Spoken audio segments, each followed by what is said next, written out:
If I had a gun to my head and somebody said, the only way I'm not going to shoot you right now is if you figure out how to make a referral program work for your law firm that's within the ethical boundaries of the Bar Association, you'd probably be able to figure it out, right? How do you actually monetize this? The first way, which we've been talking about, is the straight up referral fee. Imagine you have 15 different partners and you send them business on a regular basis. They're going to want to keep that business flowing, especially if you do it on a regular basis. So the deal is that you say, look, I'm going to send you my referrals, but you just have to send business my way as well. And when you do that, that actually can be more valuable than $100 here, $100 there, because you get one referral and that can be $15,000 in your pocket, and maybe you only referred them 5 or 6 different patients, or like if it's a therapist or something like that, and then they return the favor, refer one back, and now you made $15,000 instead of taking 10% of whatever they would have done, which is maybe like $700.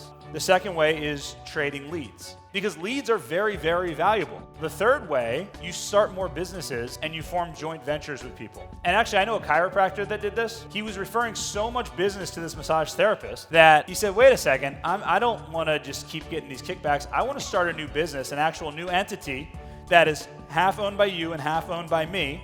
All the business that I refer goes to this other business, and now I own the company, and now I'm adding to my net worth because the company actually does so much money every year, and now he has another business that he can refer his business to. This is exactly what we did with Attorney Assistant. Ethan had a company called TKO, and we had SMB team. We're pretty good at marketing, and Ethan is pretty good at this intake stuff. So we said, Ethan, why don't we partner up?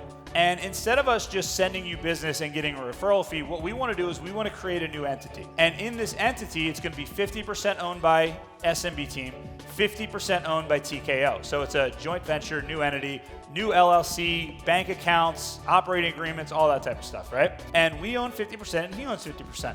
And what that does for us overall is, first of all, it gives us another vehicle that we can refer business to. It's more than just a referral fee, because a referral fee can get cut off at any time, right? But now what we're actually doing is we're increasing the overall value of SMB team, because now we have one business SMB team that makes whatever per year, and then we have another business inside of SMB team that also makes a lot of money per year. Should we ever decide to sell, we have no plans to sell, but should we ever decide to sell, this is a business that we can actually sell rather than just saying, okay, well, we have an affiliate program here, right? I was talking to John Fisher one time, and they were saying that they had an issue where there was like the probate side. So after wrongful death cases, they were dropping the ball on the probate side of things, right? So he hired a probate attorney to handle that, and hired an estate planning attorney. And then after the case comes in, they offer probate and estate planning to the people that they just got these big settlements for, right? Stretched over 500, 1,000 clients, even over 100 clients. It's a big deal, right? Because now you can spend more to get a client, and now you can, and especially when you're providing better service and you're providing better experiences, then they're going to leave reviews, they're going to tell their friends, and that's how this thing exponentially grows, right? What you want to ask yourself: who do you have a relationship with that can make this happen now? And then the other thing you want to know, I want you to ask yourself, is what else can you do? What other services do you have that can like sweeten the pot, right? So we haven't done this for anybody, but I heard another attorney talking about this once. They were running ads for personal injury, and it was really expensive. They wanted to get referral partners, but they didn't have enough leads, because leads for personal injury are really expensive sometimes, right? And especially if you don't market the way that we market. They decided, okay, we're going to go after body repair, like car body repair shops, like people who've been in accidents and stuff. So what they started doing is they started running ads for auto repair, for body shops, for car painting and collision repair and all that type of stuff, because they were able to get leads for like $1 and $2. And then they took those leads and they sent those leads to all these different body shops. After a couple weeks, they called the body shop and they said, hey, do you like all these customers you've been getting from us? Okay, cool. We'll keep doing that as long as you start sending us business as well when people come in and they need attorneys, right? So they were resourceful, right? So if you think about like, what can I offer them? What types of things can I offer them? There was another attorney, I've told this story a bunch of times. He's in Los Angeles, and he wanted to get car accident cases. And he was a criminal defense attorney, but mostly did traffic tickets. That was like his main thing. So he got a bunch of these golden business cards printed, and he went around to basically every single business and every single person in Los Angeles that he could think of that might be able to refer him business. And he gave him these golden business cards, and these golden business cards looked like a ticket. And it said, this ticket is good for 1 free traffic ticket defense in the next 10 years. Just hold on to this. You get a traffic ticket, call me, I'll take care of it for you, right? Or even property damage. Like, I used to own a company called Lost Value Recovery Specialist, and basically what we did was we worked with diminished value.